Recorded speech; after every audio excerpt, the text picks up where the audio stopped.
Sí, muy buenas noches. Yo en realidad muy honrado por la invitación que se me hizo por parte del Instituto Nacional de Salud. Cuando me llamó el doctor Burstein y me encargó esta actividad, me asusté. Primero por el tema que me pidió. Yo soy pediatra general, pero soy pediatra general de los antiguos, donde teníamos que ver todo. Y de que nos formamos no en la especialidad escolarizada como ahora, donde entran a especializarse y, con todo respeto, se van encajonando en algo. Nosotros teníamos que trabajar años junto a un pediatra reconocido. Yo trabajé con el profesor Grundig, Cachay, Noé Guamán, con muchos otros, y uno va aprendiendo de todo lo que ellos saben. O sea, yo soy pediatra no escolarizado. Y eso le da a uno una visión un poco más amplia, más universal de las cosas. Acá son un poquito más oceánica que profunda, pero por eso es que las cosas que me encargó el doctor me asustaron un poco. Y también me asustó porque lo conozco. El doctor Zunio Burstein es terrible cuando solicita algo, o cuando les pide algo va a estar atrás. Y has avanzado, ¿qué has hecho? ¿Dónde estás? Pero eso es bueno, Zunio, y gracias a ti y a los que colaboran contigo, la revista está en buen pie. Yo quiero saludar a los que están aquí presentes, que significan algunas autoridades, al propio doctor Zunio Burstein, al doctor Donadío, a Cecitar, que está por allá, que dirigió el Instituto Nacional de Salud por un buen tiempo, obviamente a la doctora Medina, saludar también a la doctora Caro, no sé, algunos otros que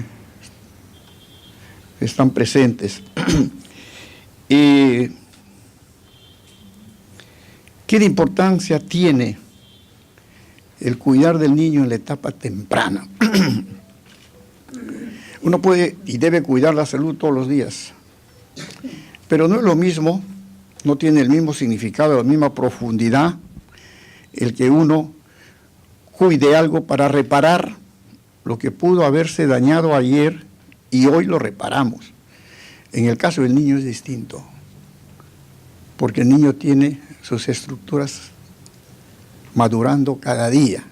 Y entonces lo que se dañe hoy va a ser difícil reparar integralmente para mañana.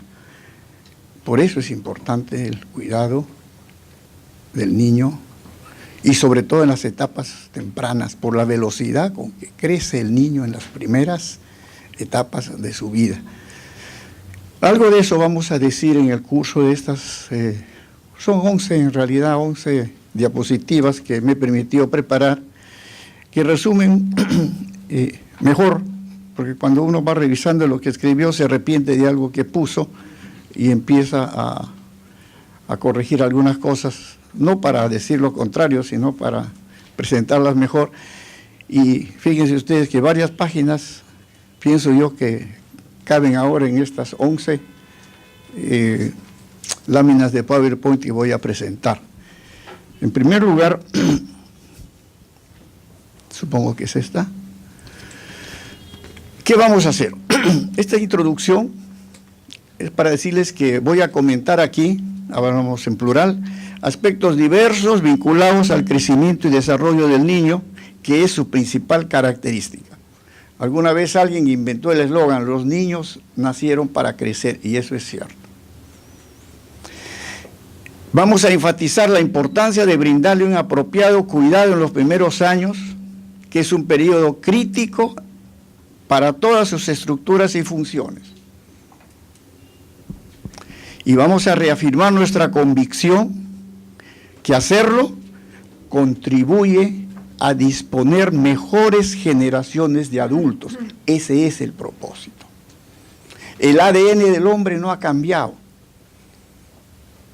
Hoy acaban de ganar el premio Nobel 3 grandes y distinguidos científicos, ¿no?, que desde los años 70 el ADN se corta, se corrige, etcétera. Me refiero al grado que se ha logrado entrar en en las correcciones genéticas, pero el ADN del hombre es el mismo. Lo que se haga, y es el ideal, va a ser para hacerlo, convertirlo en lo que debe ser el óptimo para la especie humana. El hombre no ha cambiado desde hace miles de años. Sin embargo, en miles de años el hombre ha conseguido generar muchísimas competencias nuevas. Ya no somos antropófagos, ¿no es cierto? Ahora somos gente de otro nivel. ¿Y eso es por qué? Porque cada generación se ha ido preocupando de cuidar de su semilla, y su semilla es el niño que viene. Si cuidamos del niño que viene, las generaciones de adultos van a ser cada vez mejores, y el mundo va a ser cada vez mejor. Eso digo en lo último, esto, reafirmamos nuestra convicción que hacerlo, esto que estamos hablando, contribuye a disponer de mejores generaciones de adultos, que a su turno sean capaces de construir un mundo mejor y una sociedad más próspera. Si no se hace esto, el mundo regresiona. No ha ocurrido así. Nos preguntamos, ¿cómo los muy antiguos pudieron cuidar? Cuidaron de acuerdo a lo que les mostraba y les permitía el conocimiento de su época. Lo que Hegel llama el espacio-tiempo. Conocían poco, ese poco aplicaron y fueron mejorando su simiente, y mejorando y mejorando. Hoy podemos mejorarla mucho más, pero tenemos que seguir pensando en cuidarlo tempranamente.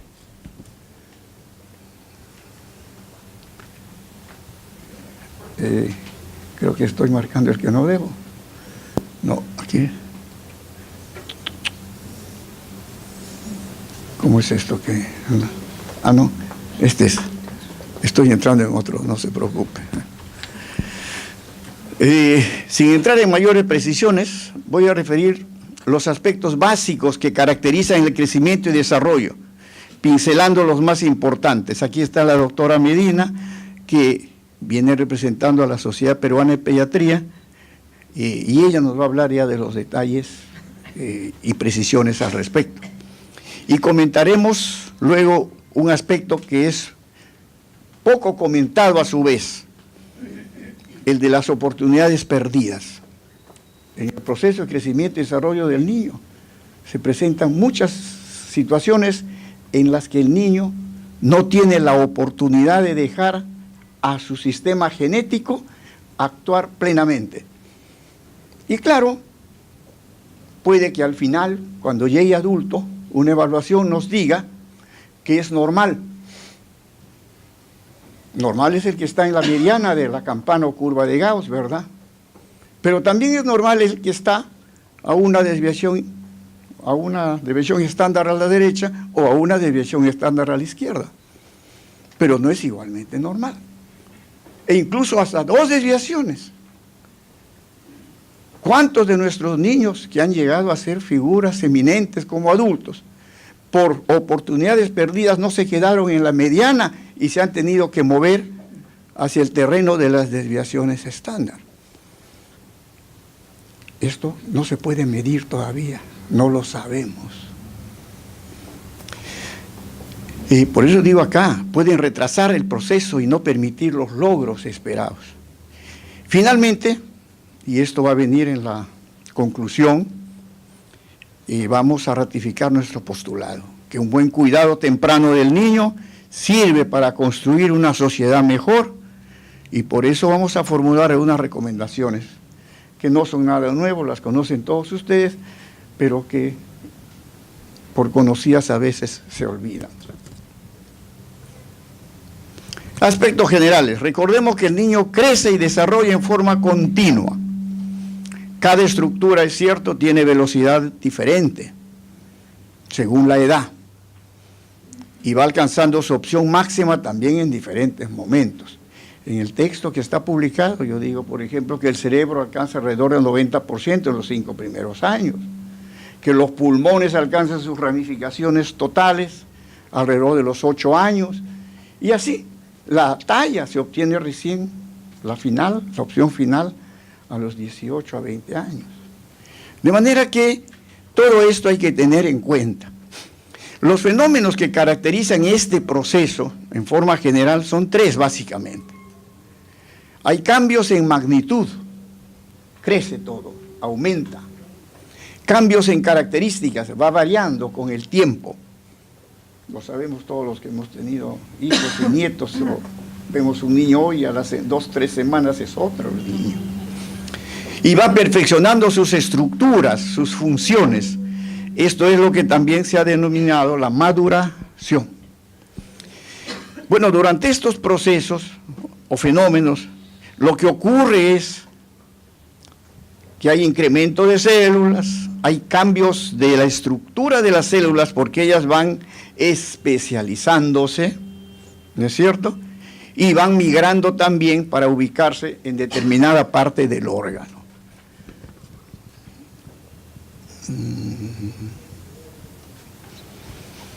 También entre los aspectos básicos queremos decir que los cambios en magnitud, por ejemplo en la esfera física, se observan en el tamaño de todos los órganos. Lo más notorio es la somatometría y lo que se hace es pesar, medir al niño, pero todos los órganos están creciendo. Hay una serie de ejemplos de los que podemos dar cuenta. Al recién nacido se le puede palpar punta de vaso, se le puede palpar unos centímetros de hígado, porque la parrilla costal todavía no la ha cubierto, pero va a crecer y la parrilla lo va a cubrir y ya no se debe palpar después de los 3 años. En la esfera motora se observa cómo el niño al principio tiene solo movimientos reflejos, luego pocos intencionales, ¿no? Y poco a poco van incrementándose hasta que camina y se desplaza voluntariamente. Todos esos son aumentos en magnitud de movimientos. En la esfera psicoemocional el niño incrementa su capacidad de relación con el medio y obviamente con las personas que lo rodean. Pasa del llanto, el primer mes casi solo llora, aunque muchos sonríen tempranamente, a la sonrisa, al balbuceo, a los monosílabos y luego a la palabra. Ha incrementado en magnitud una serie de sus diversas esferas de crecimiento y desarrollo. Los cambios en características nos muestran cómo la proporción entre las dimensiones de las partes y órganos del cuerpo van variando. Lo más notorio está en los libros, es como la altura de la cabeza con el cuerpo, las piernas, etcétera, va variando en el niño. En el sistema óseo se cierran las fontanelas, aparecen núcleos de osificación, los cartílagos de crecimiento que posteriormente se cierran, mayor desarrollo muscular, la fuerza que esto trae, etc. Y en lo psicoemocional, la imaginación fantástica en los primeros años cede a una más realista, pasa del egocentrismo, todo es de él, al deseo de compartir y después a un mayor espíritu gregario, se vuelve más sociable. Avanzando la edad, no está ahí, pero en la escolaridad pasa a jugar más con sus niños de su propio sexo, pero un poquito después va a preferir a las niñas también. Eso es parte de su desarrollo. Y la maduración la ejemplifico aquí hablando de cómo se perfeccionan las estructuras y funciones en una capacidad creciente para la vida de relación y del mundo interno y autonómico. Los dos mundos, en realidad, van alcanzando mayores capacidades. Los ritmos circadianos, ya no duerme a cada rato, tiene horas de dormir, tiene horas de alimentarse, ya no pide el alimento cada 4 horas, ¿no es cierto? Mejora su equilibrio hemostático, metabólico, inmunológico, etc. Y en el área motora, la coordinación es cada vez mayor, tanto de la motora gruesa como de la motora fina, la gruesa para el desplazamiento y la fina para las habilidades. Y lo propio ocurre en lo psicoemocional, porque se va sumando el lenguaje, la riqueza del lenguaje, la inteligencia que le lleva a enlazar juicios y a controlar también mejor sus emociones. Todo esto es expresión de maduración. Estos tres fenómenos se dan simultáneamente y en grado distinto. Entonces, es muy difícil medir, pero existen tablas. El propio ministerio tiene una guía para evaluar el crecimiento y desarrollo del niño y nos dice qué debe hacer en cada una de las edades. Pero yo quería mostrarlos esto un poco así, independizados, para que tengamos en cuenta su importancia. Bueno, pero esto es lo que el niño hace y lo que debemos cuidar que haga. Pero hay oportunidades perdidas. Recordamos, para iniciar esto, que el crecimiento y desarrollo se sustenta en dos pilares: el patrón genético y los factores ambientales que van y deben permitir su expresión plena. Entre los ambientales distinguimos dos: los externos, y menciono ahí los más importantes: la alimentación de nutrientes, la estimulación, que es la alimentación sensorial, si uno quiere, el afecto, que es fundamental. No sé si debo recordar que hace 120 años, sería 115 años, se decía que eso de que el niño no crece por falta de afecto era cosa de las abuelitas, hasta que se demostró que la falta de afecto, científicamente, produce menor liberación de hormona de crecimiento. O sea, las abuelitas tenían razón. Y la ausencia de enfermedades, porque la enfermedad afecta al niño en muchos aspectos, y otros. Y entre los internos, mencionamos el medio interno, que debe mantenerse en equilibrio para que funcionen normalmente todos los demás. No puede haber buena asimilación nutricional si el medio interno está alterado. La capacidad metabólica, la respuesta inmunológica y la propia respuesta del niño obligan a que estos dos medios estén debidamente entrelazados. Recordemos que la expresión de los genes y consecuentemente la aparición y desarrollo de los caracteres que ellos comandan, porque los genes no se expresan todos en el mismo momento, van expresándose progresiva y pausadamente, ¿no? Lo hacen pues en momentos diversos. Por lo tanto, el concurso de los factores ambientales descritos debe ser permanente para estar presentes cuando, esto de lo requiere está mal, cuando lo genético lo requiera. Lo genético dice, este es mi momento. ¿Dónde están los factores ambientales? Aquí están, entonces se desarrolla plenamente.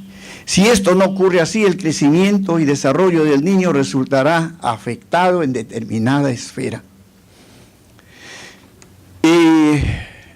Esto es lo que llamamos la oportunidad perdida o las oportunidades perdidas, la cual por lo demás resulta difícil de predecir y de medir, pero que estamos seguros afecta al niño. Ya algunos tratadistas se han ocupado de esto. Yo en las clases de pregrado de pediatría, que no dicto ya hace cerca de 20 años, más quizá, solía comparar el crecimiento y desarrollo del niño para graficar mejor las oportunidades perdidas con que el niño nace y tiene que subir 20 pisos. Primero debe llegar, gracias al buen cuidado del embarazo, al piso 0. Y de ahí empezar a subir año a año un piso, como lo deben hacer los demás niños. En la medida en que no reciba el aporte suficiente de esos factores ambientales, el niño se va quedando. Otros van avanzando, pero él se va quedando. Y cuando otros llegan ya al piso 20, él puede estar todavía en el piso 17, 18, y capaz ya no llega. Repito, Esto se entiende mejor cuando uno habla de normalidad recurriendo a la estadística que nos muestra la curva o campana de Gauss. ¿Qué recomendaciones damos? Primero hay que promover gestaciones saludables y programadas. Y obviamente esto con un buen control prenatal, eficiente control prenatal. En segundo lugar, la atención segura del parto. La seguridad la entendemos aquí no solamente porque sea atendido por personal capaz que evite traumatismos y otras contingencias, sino que además se haga en las mejores condiciones de asepsia, antisepsia, higiene en general. Y de preferencia el parto institucional. Estamos, por fortuna, de acuerdo a las estadísticas, cerca del 90% ya de parto institucional, y sobre todo ha mejorado muchísimo en el área rural. Proveer alimento apropiado a cada edad. Cada edad tiene necesidad de determinados nutrientes probablemente, y entonces hay que dar la alimentación adecuada. La lactancia materna exclusiva es fundamental desde el primer instante hasta los 6 meses por lo menos, pero ahora se recomienda hasta los 2 años, si no hay ningún problema, y la ablactancia, o sea, las papillas y todo esto, debidamente formuladas. En términos generales, la alimentación de un niño debe cumplir 4 requisitos, ¿no?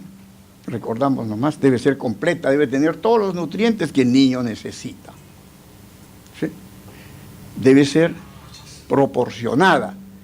Ninguno debe estar en exceso respecto del otro, porque entonces se altera la asimilación.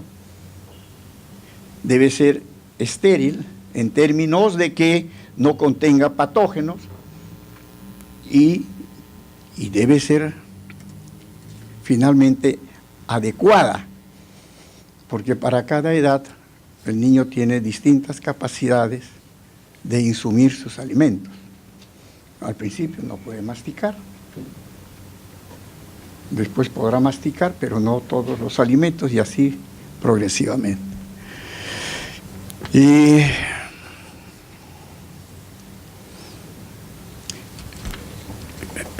los programas de educación sanitaria deben ser integrales y deben comenzarse en niños y adolescentes, en niños y continuar con adolescentes, enfatizando lo preventivo y promocional. Esto nos lleva al punto H que figura ahí, a educar a los futuros padres para cuidar mejor de la salud de sus hijos. Si de niños recibieron una buena educación sanitaria, cuando lleguen a padres, serán mejores padres. Hay que garantizar el diagnóstico y la atención oportuna y eficiente de las enfermedades, porque hay que reducir al mínimo indispensable la estancia hospitalaria del niño. Yo vengo todavía de la época en que el niño que se internaba pasaba 2 semanas, 1 mes, 2 meses, y si era un escolar no pisaba ya la escuela. Hoy los programas están permitiendo que estos niños reciban atención, y esto es lo que ponemos aquí, llevar la escuela al hospital. Y recuerdo una de las cosas, cuando aparecieron los televisores, por lo menos les pusimos televisor en cada sala, porque la televisión no es una buena profesora, pero era bastante para que los niños no se olvidaran hasta del idioma. Y dotar a los establecimientos de salud, suena utópico, pero no hay especialistas, sabemos todos, del personal necesario y de la tecnología apropiada. La tecnología probablemente se va a lograr gracias a la telemedicina. Ya se está avanzando bastante en esto, y eso va a permitir que los diagnósticos en los lugares lejanos se puedan hacer coordinados con la opinión de especialistas en los lugares cercanos. Y concluyo con lo que inicié. Cuidar la salud de los niños, garantizándoles un óptimo crecimiento y desarrollo, resulta fundamental si se aspira a convertirlos en adultos con capacidad suficiente para mejorar el nivel de vida y el bienestar de la sociedad a la que pertenecen. Y ello pasa por permitir que el potencial genético de cada cual tenga la oportunidad de expresarse plenamente en base al concurso de los factores ambientales externos e internos que hemos referido. Gracias, doctor.